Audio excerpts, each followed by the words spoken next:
आज का आपका टॉपिक होगा इसमें mayor silence is not fraud. इससे पहले का जो मैं टॉपिक अपनी वीडियो क्लास बना चुकी थी वह कोअर्सन, अनड्यू इन्फ्लुएंस और फ्रॉड पर बेस्ड थी। एक तरह से हम यूँ कह सकते हैं कि हमने फ्री कंसेंट से रिलेटेड जो भी टॉपिक्स हैं उनमें काफ़ी कुछ कवर कर लिया है। आज का आपका टॉपिक है इसमें mayor silence is not fraud. भाई अगर अब बात अब फ्रॉड की हो ही रही है तो पहले थोड़ा सा उसके बारे में भी जान लेते हैं।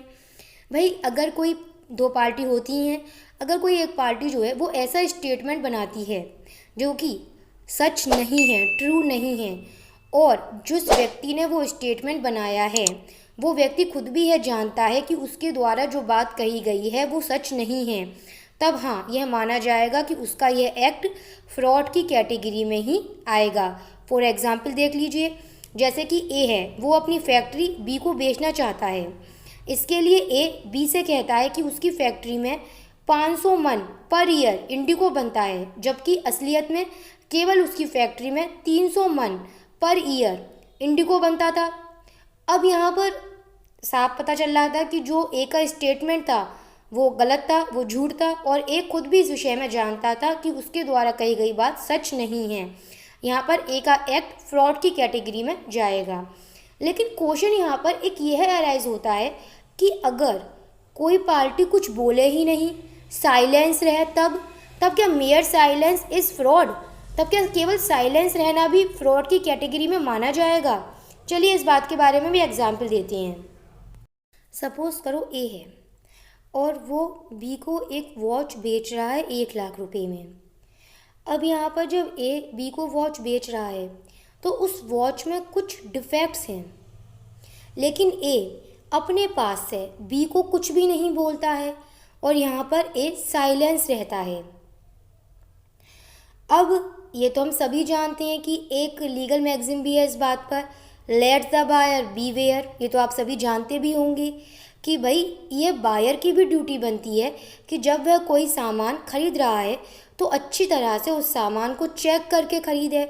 अगर उसे पता चल रहा है कि एक सामान्य मालूमात यानी कि ऑर्डिनरी डिलीजेंसी के माध्यम से भी अगर वो उस वॉच का डिफेक्ट जान सकता है, उसके बाद भी वो वॉच खरीदता है, तब हम यहाँ पर यह नहीं कह सकते कि ए साइलेंस है और यहाँ पर ए की साइलेंस को हम फ्रॉड में नहीं ले जा सकते हैं। आपको इसी बात के बारे में सेक्शन 19 का जो एक्सेप्शन फर्स्ट है उसमें भी क्लियर करा गया है। वहाँ पर एक एग्जाम्पल और बताती हूँ मैं। सपोज़ करो ए है, वो बी को अपनी फैक्ट्री बेचना चाहता है। अब ए की फैक्ट्री में ए जब बी को फैक्ट्री बेच रहा है तो वो बी से कहता है कि उसकी फैक्ट्री में हर साल 500 मन इंडिगो बनता है, जबकि असलियत में तो उसकी फैक्ट्री में केवल 300 मन इंडिगो ही बन रहा था पर ईयर यहाँ पर।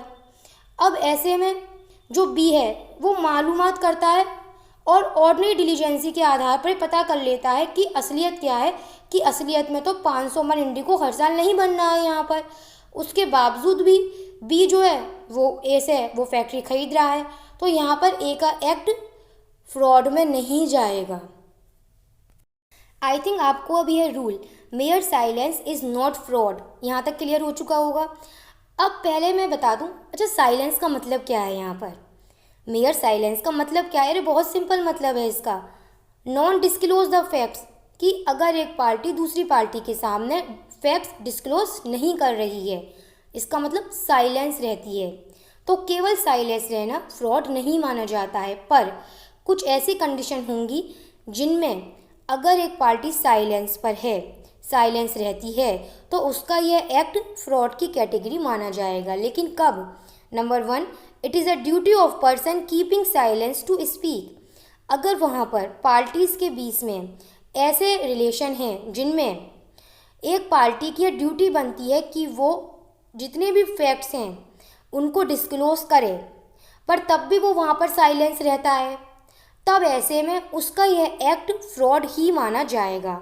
लेकिन वो कौन से कॉन्ट्रैक्ट होते हैं जिनमें यह ड्यूटी एराइज होती है, ड्यूटी टू स्पीक एराइज होती है, वो कॉन्ट्रैक्ट होते हैं contract of utmost of good faith. ऐसे कॉन्ट्रैक्ट में यह ड्यूटी बनती है कि एक पार्टी सामने वाली पार्टी को उससे रिलेटेड सारे फैक्ट्स डिस्क्लोज करे, वहाँ पर उसका साइलेंस रहना उसके एक्ट को फ्रॉड की कैटेगरी में लाएगा। बहुत सिंपल एक एग्जाम्पल समझाते हैं हम। सपोज करो ए है और वो बी को एक मोटर पंप 10,000 रुपये में बेचने का एग्रीमेंट करता है। ए एक मोटर पंप 10,000 रुपये में बी को बेचने का एग्रीमेंट करता है। उस मोटर पंप में कुछ मटेरियल डिफेक्ट्स हैं। ऐसे डिफेक्ट्स हैं जिनके बारे में ए तो जानता है, लेकिन बी चाह कर भी सामान्य मालूमात ऑर्डिनरी केयर करके भी नहीं जान सकता है। अब यहाँ पर यह ए की ड्यूटी बनती है कि वो बी को उन डिफेक्ट्स के बारे में बता दे, लेकिन ए यहाँ पर साइलेंट रहता है। तब अब यहाँ पर जो ए का एक्ट होगा वो फ्रॉड ही माना जाएगा। यहाँ पर अब आपका इसमें दूसरा एक्सेप्शन आता है। कौन सी बात का दूसरा एक्सेप्शन है? ऑफ कोर्स ये आपको पता ही होगा, mayor silence is not fraud, ये जनरल रूल था। और इसका नेक्स्ट एक्सेप्शन क्या है? साइलेंस कब फ्रॉड माना जाएगा? जब silence is in itself equivalent to speech. बहुत सिंपल एग्जाम्पल और समझ लीजिए आप इसमें। जैसे कि ए है, वो सेलर ऑफ हॉर्स है, बी बायर की पोजीशन में हो गया। ए जो है वो बी को एक हॉर्स बेच रहा है। अब यहाँ पर जो बी है, बायर है, वो ए से पूछता है क्या आपका ये हॉर्स जो बेचा हमें जा रहा है बी को, क्या वो साउंड है, मतलब स्वस्थ है, सही है? यहाँ पर बी यह कहता है if you don't deny it. B क्या कहता है ए से? यदि आपने आंसर नहीं किया, आई शैल एज्यूम डैट। बी कहता है यदि आपने मतलब ए ने अगर कोई आंसर नहीं किया तो बी ये एज्यूम कर लेगा कि हॉर्स सही है। अब यहाँ पर ए साइलेंट रहता है।